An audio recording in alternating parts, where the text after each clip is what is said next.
नमस्कार, प्रभा साक्षी पॉडकास्ट में आप सभी का स्वागत है।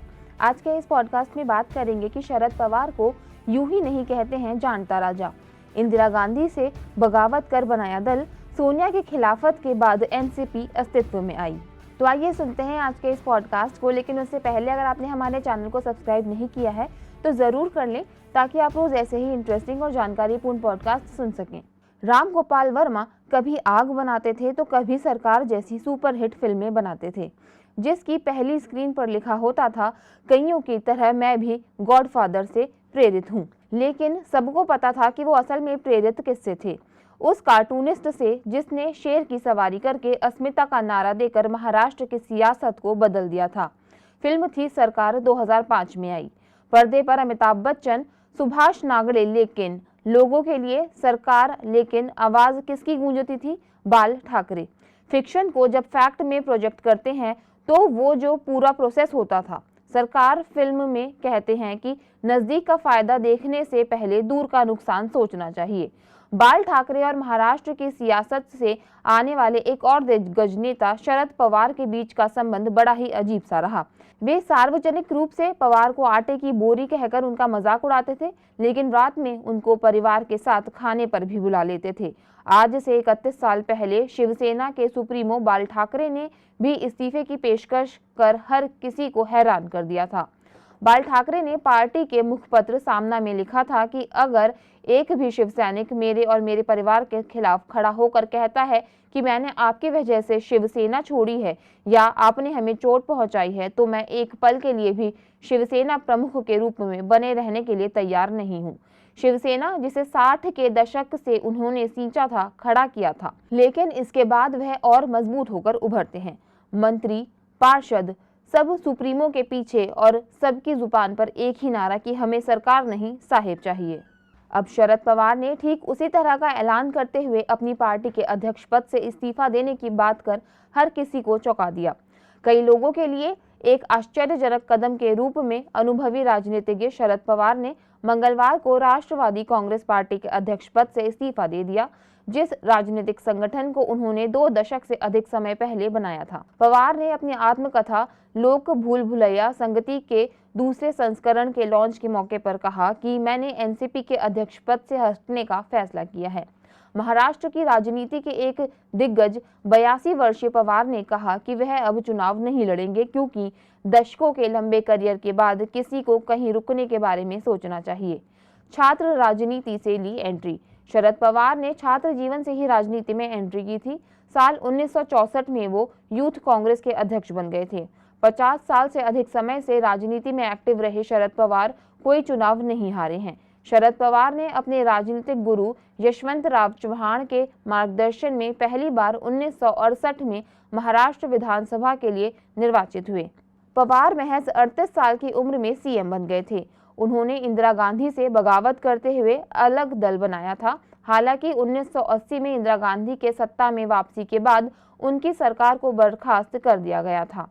इंदिरा गांधी से बगावत कर बनाया अलग दल।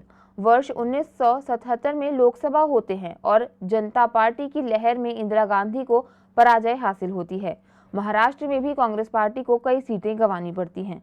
हार से आहत शंकर राव चौहान नैतिक जिम्मेदारी लेते हुए मुख्यमंत्री पद से इस्तीफा दे देते हैं।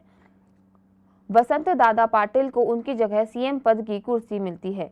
आगे चलकर कांग्रेस में टूट हो जाती है और पार्टी 2 खेमों यानी कांग्रेस यू और कांग्रेस आई में बंट जाती है। इस दौरान शरद पवार के गुरु कहे जाने वाले यशवंतराव पाटिल कांग्रेस यू में शामिल हो जाते हैं। वहीं उनके साथ शरद पवार भी कांग्रेस यू का हिस्सा हो जाते हैं। वर्ष 1978 में महाराष्ट्र में विधानसभा चुनाव हुआ, जिसमें कांग्रेस के दोनों विभाजित धड़ों ने अपना भाग्य आजमाया। जनता पार्टी को सत्ता से दूर रखने के लिए कांग्रेस यू और कांग्रेस आई मिलकर सरकार बना लेते हैं और वसंत दादा पाटिल सूबे के मुखिया बनते हैं। इस सरकार में शरद पवार उद्योग और श्रम मंत्री बनाए जाते हैं। लेकिन फिर अचानक जुलाई 1978 में शरद पवार कांग्रेस यू से अलग होकर जनता पार्टी में मिल जाते हैं और महज 38 साल की उम्र में राज्य के सबसे युवा मुख्यमंत्री बन जाते हैं। पीएम बनते बनते रह गए। शरद पवार की जिंदगी से जुड़े किस्से को याद किया जाए तो बिना 1991 के उस दौर को याद किए पूरा नहीं किया जा सकता, जिसकी टीस आज भी पवार को है। 1991 का वो साल था जब पवार को लगा कि वो हिंदुस्तान के प्रधानमंत्री बनने के सबसे करीब हैं। ये राजीव गांधी के बाद का युग था और कांग्रेस सत्ता में आई थी। नरसिम्हा राव के नेतृत्व में उन्हें रक्षा मंत्री के पद से संतोष करना पड़ा। सोनिया के खिलाफत और एनसीपी का उदय। 1999 का वो दौर था जब शरद पवार ने कांग्रेस से हटकर अपनी अलग पार्टी बनाई, राष्ट्रवादी कांग्रेस पार्टी। पवार ने ऐसा इसलिए किया क्योंकि उन्हें लग रहा था कि कांग्रेस में उनका ग्रोथ नहीं हो रहा था। ऐसे में वो देश के सबसे बड़े पद पर कांग्रेस में रहते हुए नहीं पहुंच सकेंगे।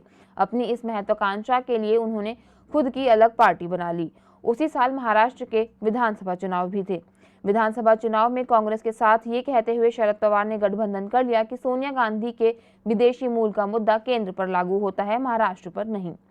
कोई हारे कोई जीते, पवार हमेशा फायदे में रहते हैं।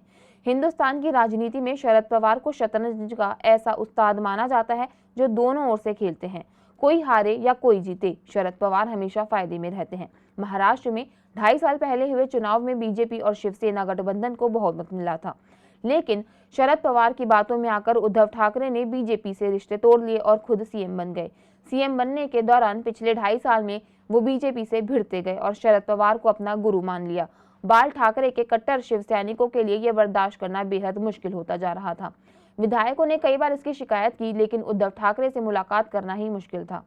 जनता से कटकर रहने वाले उद्धव को पता ही नहीं लगा कि एकनाथ शिंदे सभी विधायकों के इतने करीब बन गए कि उनकी एक आवाज पर पूरी पार्टी उनके साथ चली गई। शिवसेना उद्धव गुट के पास बस ठाकरे सरनेम के अलावा न ही पार्टी बची, न ही सिंबल और न ही नेता। वहीं जब अजीत पवार की ओर से लगातार बीजेपी के साथ जाने की अटकलें वक्त दर वक्त प्रबल होती जा रही थी, ऐसे वक्त में पवार ने इस्तीफा वाला मास्टर स्ट्रोक खेला है। अब इसके पीछे उनका क्या दाव है, ये तो वक्त के साथ पता चलेगा। क्या ये परिदृश्य से बाहर रहकर एनसीपी को बीजेपी के साथ जाने के लिए मौन सहमति है, या फिर भतीजे अजीत को नवंबर 2019 जैसे किसी कदम उठाने से रोकने के लिए उठाया गया महत्वपूर्ण कदम। लेकिन जो भी हो, शरद पवार को यूं ही नहीं जानता राजा यानी समझदार नेता कहते हैं।